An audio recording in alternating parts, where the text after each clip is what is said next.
un enregistrement et je vous partage à l'instant ce fichier-là.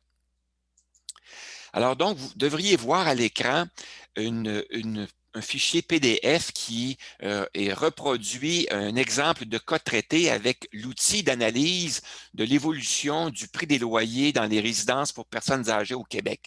Alors, c'est l'outil qui permet de voir le segment de marché qu'on appelle les places standards. Est-ce que vous voyez ça à l'écran? Oui. Parfait. Alors donc, dans cet outil-là, il y a deux sources d'informations qui sont utilisées. Les rapports sur les résidences de 2015 à 2019, ainsi que les tableaux Cansim sur les statistiques de Statistique Canada. Alors, l'outil d'analyse était fait sur Excel et il comporte plusieurs onglets. Alors, il y a un onglet d'introduction, un onglet qui porte sur les observations, les principales observations que j'ai faites au moment où j'ai fait l'analyse de la situation du prix des loyers dans les résidences. J'ai extrait de ça les observations qui sont pertinentes lorsqu'on fait la recherche d'un loyer dans une résidence. Alors, je les ai toutes agglomérées. Il y a une vingtaine d'observations qui sont agglomérées dans cet onglet-là. Ensuite, on a un autre onglet qui nous permet de sélectionner un segment de marché qui nous intéresse ou encore sélectionner plusieurs segments de marché. Une fois qu'on a sélectionné un ou plusieurs segments, on a des onglets qui nous permettent de constater quel est le prix de loyer pour les segments qu'on a considérés, auxquels on est intéressé. Et on a l'information sur l'analyse du prix des loyers de un segment ou de plusieurs segments. On a aussi l'analyse du taux d'augmentation du prix des loyers et l'analyse du taux d'inoccupation. Alors, on a donc plusieurs éléments qui vont nous permettre d'avoir une vision assez raffinée du prix des loyers. Alors donc, je vous présente ensuite un aperçu de l'onglet qui porte sur le choix d'un segment de marché. Alors, dans cet onglet-là, les gens vont avoir à inscrire à l'aide d'une liste déroulante le territoire dans lequel ils sont intéressés à faire une recherche. Par exemple, ici, le territoire de Sainte-Foy-Sillery et le type de logement auquel ils s'intéressent. Par exemple, un appartement à 2 chambres. Ensuite, les gens peuvent, s'ils le souhaitent, utiliser les fonctions qui sont un peu plus bas qui nous permettent de choisir plusieurs segments de marché.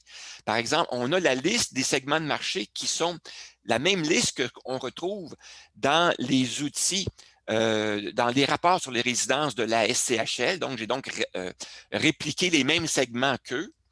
Alors, donc, vous voyez les régions et vous voyez les territoires. Comme vous voyez, pour le territoire de Gatineau, ben, il y a 4 territoires pour lesquels on a le prix moyen des loyers. Alors, pour Montréal, on en a une quinzaine. On en a plusieurs aussi pour Montréal, pour la région de Québec, etc. Alors, donc, on peut les choisir. Alors, comment on fait pour faire un choix? Tout simplement, je vais vous montrer ça.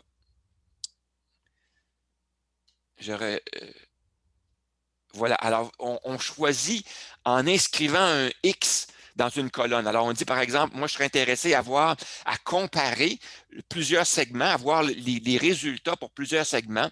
Alors, je mets un X dans une colonne pour les segments qui m'intéressent. Comme là, je pourrais dire, j'aimerais ça vous comparer les prix pour la RMR de Québec, l'agglomération, la Haute-Ville, Sillery-Sainte-Foy, Beauport, la Rive-Sud de Québec, le secteur ouest, secteur est, etc.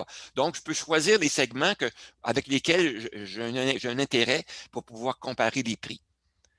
Une fois que c'est fait, ben là, on peut aller voir le prix des loyers, le prix moyen des loyers pour les segments qu'on a cochés. Donc, dans l'onglet qui nous permet de voir, le premier onglet qui nous permet de voir les résultats pour un segment, vous voyez qu'on a un tableau de données.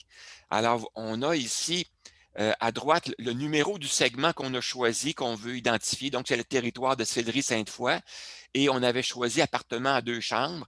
Et la région de comparaison, ce sera la RMR de Québec. Alors, le tableau de données est divisé en 2 grandes parties et on a aussi l'information concernant plusieurs années et la moyenne. Alors, on a à droite ici les moyennes pour le territoire qu'on a choisi, donc le territoire Sainte-Foy-Sillery, appartement à 2 chambres. Alors, on a le prix des loyers moyens, le prix mensuel moyen des loyers pour les années. Et ces prix-là ont comme source la base de données de la SCHL, donc les rapports qui sont là. J'ai converti le prix mensuel en prix annuel, donc c'est une multiplication par 12. On a aussi le taux d'inoccupation des loyers moyens, encore là, ce taux-là, ainsi que le taux d'inoccupation est inscrit dans les rapports de la SCHL. Et le taux d'augmentation du prix des loyers, c'est une donnée qui est calculée en comparant le prix des loyers d'une année à l'autre pour un même segment de marché. Alors donc, on voit ici, c'est les données qui proviennent des rapports de la SCHL dans le premier bloc. Et dans le deuxième bloc, un peu plus bas, on a les données qui proviennent des taux d'inflation venant de Statistique Canada. Donc, on a le taux d'inflation moyen pour chacune des années, le taux d'augmentation des logements locatifs et le taux d'augmentation pour l'eau, combustible et électricité pour chacune des années. Alors, c'est intéressant de voir ça parce qu'on est capable de comparer le taux d'augmentation des loyers pour chacune des années avec le taux d'inflation. Alors, on voit ici là, que, par exemple, le taux moyen d'augmentation des loyers au cours de la période est de 2,4 pour les loyers dans les RPA dans le territoire Sainte-Foy-Sillery.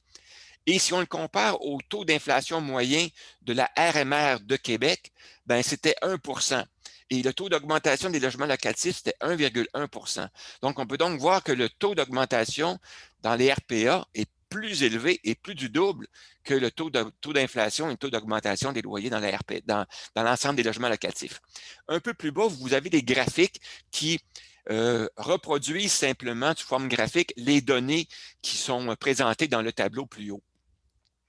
Alors donc, vous avez dans le premier graphique à gauche le prix des loyers mensuels pour chacune des années, le prix mensuel des loyers dans les RPA, donc pour chacune des années. Ensuite, dans le deuxième tableau au centre, c'est le pourcentage d'augmentation du prix des loyers comparé avec le taux d'inoccupation. Alors, vous voyez qu'il n'y a pas de relation entre le taux d'augmentation du prix des loyers et le taux d'inoccupation. Alors donc, le taux d'augmentation des loyers augmente et le taux d'inoccupation diminue. Alors, il y a pas les deux ne se suivent pas, là. Ensuite, les indicateurs de comparaison. Alors, on peut comparer les graphiques qui sont ici avec le taux d'inflation, le taux d'augmentation des logements locatifs et le taux d'augmentation des services d'eau, d'électricité et de combustible. Alors voilà, ça se présente comme ça. Maintenant, la même disposition elle va être utilisée pour reproduire les données pour les 10 segments qu'on a voulu comparer. Alors, vous vous souvenez qu'on avait sélectionné une dizaine de segments pour lesquels on voulait comparer les prix. Alors, dans un autre onglet qui s'appelle l'onglet 10 segments, on a le prix moyen des loyers. On a les mêmes tableaux qui sont reproduits à la suite les uns des autres pour chacun des segments qu'on aura sélectionnés. Alors, donc ici, le segment, c'est le RMR Québec. Alors, il y en aura d'autres. Alors, tout simplement. Alors, il y en aura 10. Là, je ne les ai pas inclus dans ma présentation de ce matin, mais vous voyez que c'est la même disposition. Maintenant, les onglets d'analyse. Alors, les onglets d'analyse. Voilà. Alors là, mon ordinateur est un petit peu lent à les faire défiler, là.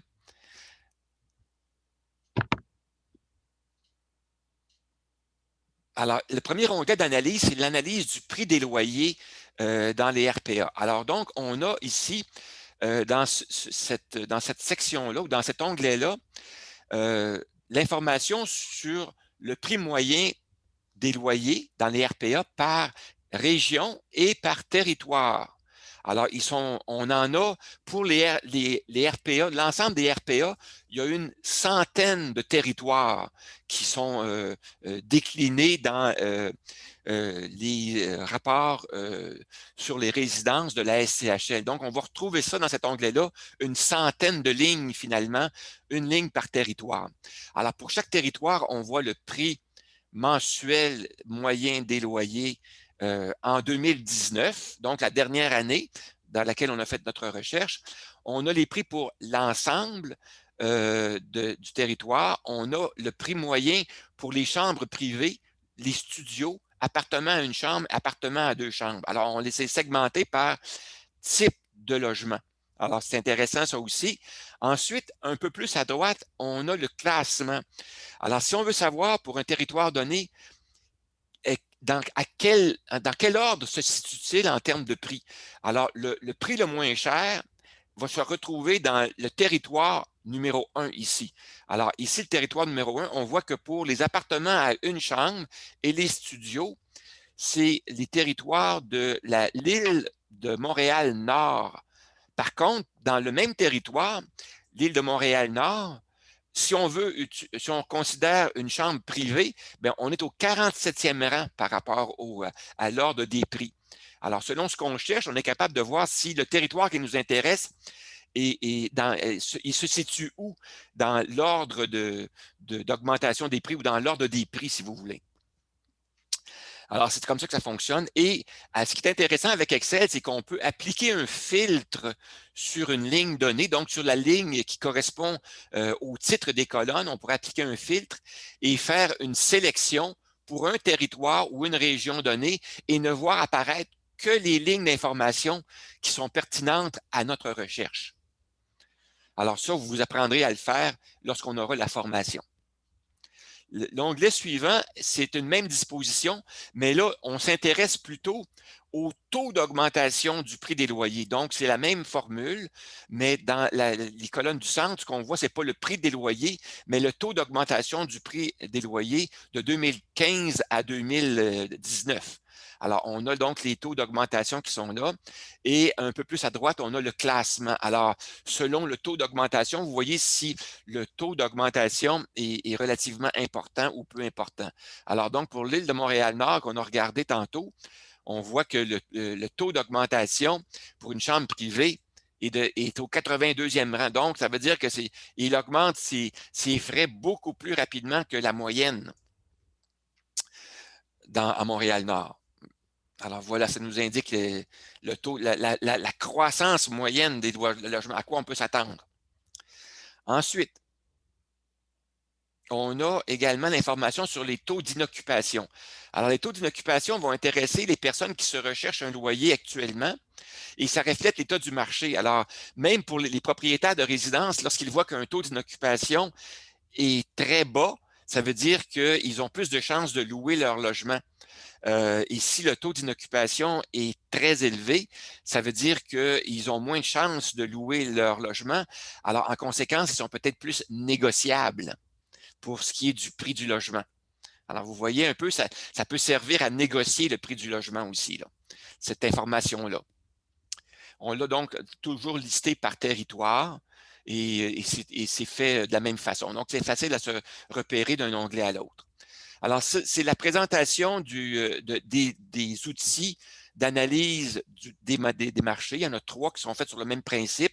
Un pour les places standards, un autre pour les résidences certifiées et un autre pour les places avec soins assidus. Je vais terminer l'enregistrement de ceci et je vais